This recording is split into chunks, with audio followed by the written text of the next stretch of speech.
Hello, I'm Cupcake Jemma, and if you don't know me, I am a baker of all things sweet. And today I'd really like to share a very special recipe with you. It's my lemon and yuzu curd sponge. A sweet and tangy combination of fluffy lemon sponge filled with yuzu and lemon curd. This cake is also one of my fondest food memories because it's something my grandma Irene used to make for me. We'd go over on a Sunday and we'd have tea at 3 on the dot every time, and this cake would come out and we'd have it with a pot of Earl Grey, and I absolutely love that memory, and it's actually one of the first memories of eating cake as a child, so it's obviously very important to me and I really want to share it with you.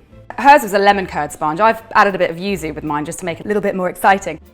I'm going to be making 3 layers so that this cake's going to be really decadent, and this is just a simple lemon sponge based on my grandma's recipe. I have 375 grams of unsalted butter and 375 grams of caster sugar. Beat this together. You want to get it really pale and fluffy.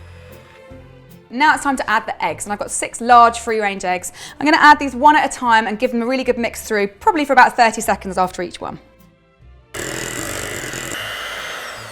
All right, that is all my eggs in. I'm going to put the zest of 5 lemons into my mixture.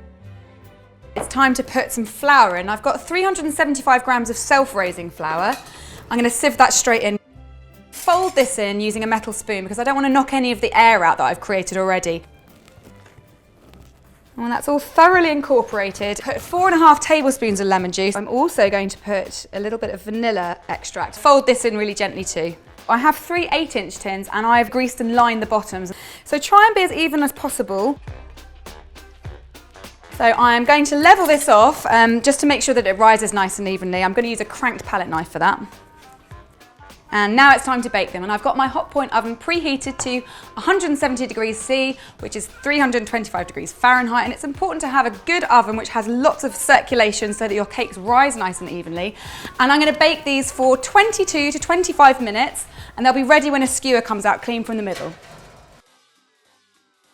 It's assembly time. I've actually trimmed the tops off 2 of them just to make sure I've got a nice flat cake. And normally I would actually trim the edges off to get rid of the sort of kind of brown bits, but my grandma would never do that. And since this is an homage to Grandma Irene, I am not doing that. I've got my lemon curd in a piping bag all ready to go. And I've also got a piping bag filled with lemon buttercream with a nice small round nozzle on there. So to start with, just to stop things sliding around, I'm going to put a little blob of this buttercream in the middle. And that will just stick the cake to the cake stand. And now I want to create a barrier for the lemon curd. And this is not only going to create a nice wall for the lemon curd, it's going to be really pretty looking from the outside. So that's a double win. And now you need to fill those 2 channels with your yummy, zesty lemon curd. Put your second level on and then repeat that whole thing. Looking pretty good. Some icing sugar over the top. It's got one last thing to put on, my edible flowers. So pretty. I think my grandma would be really proud of me. Oh yeah, look at that stripy goodness. That's a big slice of cake, and I'm not going to eat it all by myself. Obviously, I'm going to share it, but I am going to have a lovely pot of Earl Grey. In Grandma's house, we would not have had this cake without tea. My goodness. That is so good. Takes me right back to my childhood at Grandma's house. And me and Hotpoint really want to know your food memories. So to get involved, use the hashtag #MyFoodMemories. And if you want to see more food memories, including Jamie's, then click on the link up there and go to the Food Memories Hub. Bye guys.